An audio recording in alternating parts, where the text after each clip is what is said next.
እዚህ ቪዲዮአችን የምንመለከተው የሶስት ተጫዋቾችን ዝውውር ነው ማለት ነው የሚሆነው። በቀዳሚነት እንግዲህ የምናገኘው ከአርሰናል ጋር የተያያዘ ዝውውር ነው።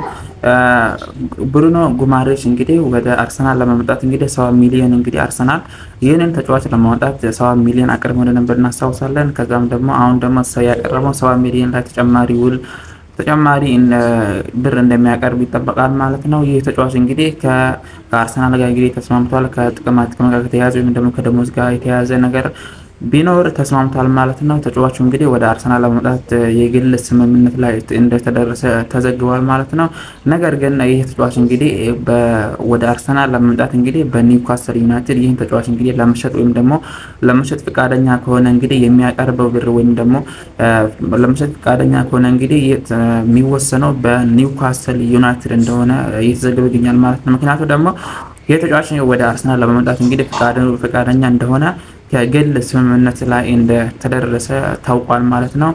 ተጫዋቹ እንግዲህ ወደ አርሰናል ለመምጣት በጣም ፍላጎት እንዳለው እና ከደሞዝ ጋር የተያዘ እንዲሁም ደግሞ ከተለያዩ ጥቅማ ጥቅም ጋር ከተያያዘ እንግዲህ ከስምምነት ላይ እንደተደረሰ ታውቋል ማለት ነው። ተጫዋቹም እንግዲህ የኒውካስል ዩናይትድን ውሳኔ እየጠበቀ እንደሆነ የሚገኝ ሲሆን ኒውካስል ዩናይትድ እንግዲህ 70 ሚሊዮን ላይ ምን ያክል ተጨማሪ ብር እንደሚያቀርብ እንግዲህ ውሳኔው እየጠበቀ ይገኛል ማለት ነው። አሁን የሚጠበቀው የኒውካስል ዩናይትድን ውሳኔ እንደሆነ እየተነገረ ይገኛል ማለት ነው።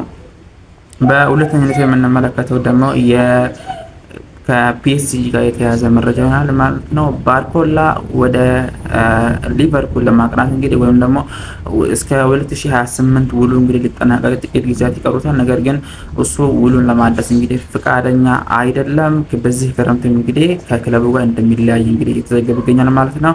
ይህ ተጫዋች እንግዲህ ከክለቡ ጋር ለመለያየት ወይም ደግሞ ከፒኤስጂ ጋር ለመለያየት አዲስ ውል አለማራዘምን ውሉን ደግሞ አለማደሱ እንግዲህ ቀዳሚው እንግዲህ የዚህን ተጫዋች ፈላጊ ሆኖ የመጣው ደግሞ ሊቨርፑል ይሆናል። ሊቨርፑል ደግሞ ይህንን ተጫዋች እንግዲህ በጣም ከ2025 ጀምሮ እንግዲህ በጥብቅ እየፈለገ ከሚገኘው ክለቦች መካከል ቀዳሚ እንደሆነ ታውቋል ማለት ነው።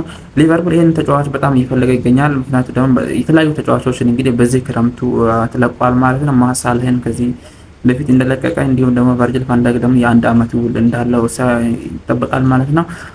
የተለያዩ ተጫዋቾችን እንግዲህ ያጣል ሊቨርፑል እንግዲህ ሰው ላይ ደግሞ ውሉን አድሷል ማለት ነው። ከሱ በላይ ደግሞ እንግዲህ መሐመድ ሳላህን እንግዲህ ስላጣ ባርኮላን እንግዲህ ከ2025 ጀምሮ እንግዲህ ውሉን ለማደስ ወይም ደግሞ ይህን ተጫዋች እንግዲህ ለማስፈረም በጣም ከፍተኛ እንቅስቃሴ ያደረገ እንደሆነ ይታወቃል ማለት ነው። ተጫዋቹም እንግዲህ በፒኤስጂ ቤት እንግዲህ ለመቆየት ወይም ደግሞ ውሉን ለማራዘም እንግዲህ ፍቃደኛ እንዳልሆነ ታውቋል ማለት ነው። ይህ ተጫዋች እንግዲህ በሚቀጥሉ ጊዜያት እንግዲህ ሊቨርፑል ይህንን ተጫዋች እንግዲህ ለማስፈረም የሚጠብቀው የፒኤስጂ ዋጋ ወይም ደግሞ የሚያወጣው ዋጋ እንግዲህ ለዚህ ተጫዋች ላይ የሚለጥፈው ዋጋ እንግዲህ ሊቨርፑል እንግዲህ ይህን ተጫዋች ለማስፈረም እንግዲህ እየጠበቀ እንደሆነ ታውቋል ማለት ነው። ሊቨርፑል ይህን ተጫዋች ለማስፈረም እንግዲህ በጣም ከፍተኛ እንቅስቃሴ ያደረገ ከሚገኙ ክለቦች መካከል አንዱ ነው። ባርኮላ እንግዲህ ምን ያክል ዋጋ ይለጠፍበታል ወይም ደግሞ ፒኤስጂ ይህን ተጫዋች ምን ያክል ዋጋ ይሸጠዋል የሚለው እንግዲህ ይጠበቃል ማለት ነው። በሚቀጥሉ ጊዜያት እንግዲህ የዚህ ተጫዋች እንግዲህ ውሳኔ ወይም ደግሞ ምን ያክል ፒኤስጂ ይህን ተጫዋች ላይ ምን ያክል ዋጋ ይለጥፋል የሚለው እንግዲህ ይጠበቃል ማለት ነው። ሊቨርፑል ይህን ተጫዋች ለማስፈረም በጣም በጥብቅ እየፈለገ ይገኛል ማለት ነው። በሊቨርፑል ቤት እንግዲህ ውሉን ያደሰው ሶቦስላይ ነው። በዚህ ክረምት እንግዲህ የተለያዩ ተጫዋቾች እንደለቀቁበት የምናስታውስ ነው ማለት ነው። ሙሐመድ ሳላ ወደ ቱርክ ወይም ደግሞ ወደ ተለያዩ ክለቦች እንግዲህ እንደሚሄድ ይታወቃል ማለት ነው። እንዲሁም ደግሞ ቨርጂል ቫን ዳይክ ደግሞ ወደ ኤሲ ሚላን ወይም ደግሞ ወደ ጣሊያን እንዲህ ይሄዳል። አንድ አመት ውሉ እንዳለው ነው። ከሱም በላይ ደግሞ እንግዲህ የተለያዩ ተጫዋቾች እንግዲህ ውሉን ለቆበታል ማለት ነው። ነገር ግን ዶሚኒክ ሶቦስላይ እንግዲህ የዚህን ለሊቨርፑል እንግዲህ ካፕቴን እንደሚሆን ይጠበቃል ማለት ነው። እናገኘው ተጫዋች እንግዲህ ዲያመንዴ ይሆናል ማለት ነው። ዲያመንዴ እንግዲህ ወደ ሪያል ማድሪድ ለማቅናት እንግዲህ በጣም ፍላጎት እያሳይቷል ማለት ነው። ነገር ግን ይህ ተጫዋች ወደ ሪያል ማድሪድ ከመቅናቱ በፊት እንግዲህ ፓሪስ ሰን ጀርመን ይህን ተጫዋች እንግዲህ ለማስፈረም ከፍተኛ እንቅስቃሴ ያደርገ ይገኛል ማለት ነው። ሪያል ማድሪድ ይህን ተጫዋች ለማስፈረም እንግዲህ 100 ሚሊዮን ፓውንድ ነው እያቀረበው ማለት ነው። ክለቡ እንግዲህ ይህንን 100 ሚሊዮን ፓውንድ ደግሞ ሪያል ማድሪድ ደግሞ ከዚህ በላይ ለማቅረብ እንግዲህ ዝግጁ እንደሆነ ታውቋል ማለት ነው። ተጫዋቹ እንግዲህ በቅርቡ እንግዲህ ይፋው አዲስ መረጃ ይወጣል ወይም ደግሞ ከየት እንደሚሄድ ይታወቃል ተብሎ ይጠበቃል ማለት ነው። ፓሪስ ሰን ጀርመን ይህን ተጫዋች እንግዲህ በደንብ እየፈለገ ይገኛል ማለት ነው። ባርኮላ እንደሚለቅ ተከትሎ እንግዲህ ይህን ተጫዋች በ100 ሚሊዮን ወይም ደግሞ ከዛ በላይ ውልን እንግዲህ በ48 ሰዓታት ይህንን ተጫዋች ለማስፈረም ወይም ደግሞ ዝውውር ውስጥ ለመግባት እንግዲህ ጥረት እያደረገ መሆኑን ታውቋል ማለት ነው። ሪያል ማድሪድ ይህንን ተጫዋች እሱም እንግዲህ ወደዛ መሄድ ይፈልጋል ተብሏል ማለት ነው። ይህን ተጫዋች ለማስፈረም ደግሞ ቀዳሚው እሱ እንደሆነ ይጠበቃል ማለት ነው።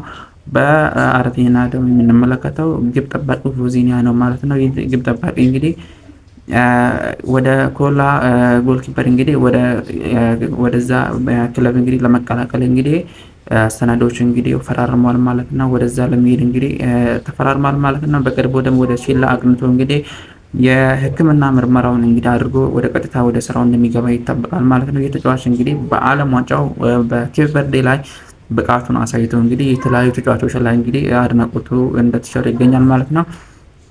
የግብ ጠባቂ በነ ሜሲ ጭምር እንግዲህ የተለያየ አድናቆት እየተቸረ እንደሚገኝ እናስታውሳለን ማለት ነው። ተጫዋቹ እንግዲህ ግብ ጠባቂው እንግዲህ ወደ አዲስ ክለብ እንግዲህ ተቀላቅሏል ማለት ነው። አዲስ ውልም እንደፈረመ ይጠበቃል ማለት ነው። በቅርቡ ደግሞ ወደዛ ሄዶ እንግዲህ ሕክምና ምርመራው ይጀምራል ተብሎ ይጠበቃል ማለት ነው። ስለ አርጀንቲና ብሔራዊ ቡድን ያለው አመለካከት አስታውቋል ማለት ነው። አርጀንቲና ብሔራዊ ቡድን እንግዲህ በስፔን እንደተሸነፈች የምናስታውስ ነው ማለት ነው። ነገር ግን አሁን አዲስ መረጃ ወጥቷል ማለት ነው። ስፔን ብሔራዊ ቡድን እንግዲህ ዲማሪያ እንግዲህ ስለ ስፔን እና ስለ አርጀንቲና የሰጠው አስተያየት እንግዲህ አርጀንቲና በደንብ ስፔን ፈተናታል፣ ነገር ግን ስፔን በኳስ ብልጫ ከኛ በልጠዋሉ። ስፔን በደንብ ኳስም ተጫውታለች ማለት ነው። ከኛ ብልጫ እንደወሰዱ እናምናለን። ነገር ግን እኛ ኳስን ወይም ደግሞ እኛ ኢንግላንድን ስናሸንፍ ነበረ እኛ ትልቁ ደስታችን ወይም ደግሞ እኛ በዛ ነበረ ለደጋፊው ወይም ደግሞ ለተጫዋቹ እኛ ትልቅ ቦታ የደረስ ነው የዛኔ ነበረ ሲል ተናግሯል ማለት ነው። ከእንግላንድ ጋር የተደረገው ጨዋታ በጣም ከባድ ጨዋታ እንደነበር እናስታውሳለን። ባለቁ ደቂቃት እንግዲህ 2 ግብን ማስቆጠር የቻለ ብሔራዊ ቡድን አርጀንቲና ነበር። የሚገርመው ነገር ደግሞ አርጀንቲና በዚህ የዓለም ዋንጫው እንግዲህ የተለያዩ ግቦችን እያስቆጠረች ትገኛለች። ከኋላ ተነሳ እያስቆጠረች የመጣች ብሔራዊ ቡድን ነውና ይህን ማሳያ የሚሆነው ደግሞ እንግዲህ ግብፅን እንዲሁም ኬፕ ቨርዴን አፍሪካ ሀገራትን ከገጠመችው ጊዜ እንግዲህ 3 አፍሪካ ሀገራትን የገጠመች ብሔራዊ ቡድን ነውና ሶስቱም እንግዲህ ወይም ደግሞ ከግብፅ እና ኬፕ ቨርዴ ላይ እንግዲህ እየተመራች ነበረ። ከኋላ ተነሳ ነበረ ማሸነፍ የቻለችው ግብፅን እንግዲህ 2-0 ከኋላ ተነሳ እንግዲህ በ10 ምናምን ደቂቃ ነው 2 ግቦችን ማስቆጠር የቻለችው ማለት ነው። ከብዙ ኳሶች ከብዙ ሙከሮች በኋላ እንግዲህ 3 ወይም ደግሞ ከኋላ ተነሳ እንግዲህ ማሸነፍ የቻለች ብሔራዊ ቡድን ሆናለች ማለት ነው። ነገር ግን እኛ እንግላንድ ስናሸንፍ ነበረ እዛ ላይ ያበቃን ወይም ደግሞ እዛ ላይ ነበር ትልቁ ደስታችን ሲል ገልጾታል ማለት ነው። ነገር ግን በስፔን ተሸንፋ እንግዲህ ስፔን ሙሉ ኳስ ብልጫ እንደወሰደች እናምናለን ሲል ገልጾታል ማለት ነው። በጣም የሚገርም ኳስ ነበር ያን የተመለከትን ማለት ነው። ይህ ዓለም ዋንጫ እንግዲህ አብዛኛው ሰው የግብ ጠባቂ ነበረ ብሎ ያምናል ማለት ነው። ምክንያቱም የአርጀንቲናው ግብ ጠባቂ እንግዲህ ማርቲኔዝ እንግዲህ በስፔኑ ጨዋታ ብቻ 11 ግቦችን ማዳን የቻለ ግብ ጠባቂ ነበር ማለት ነው። በጣም ጀግና ወይም ደግሞ በጣም ትልቅ አስተዋጽኦን ያበረከተ በአርጀንቲና ብሔራዊ ቡድን እንግዲህ ትልቅ በስፔን ጨዋታ እንግዲህ ትልቅ ኃላፊነቱን የተወጣ ወይም ደግሞ ትልቅ አስተዋጽኦን ያበረከተ ግብ ጠባቂ ነበር ማለት እንችላለን ማለት ነው።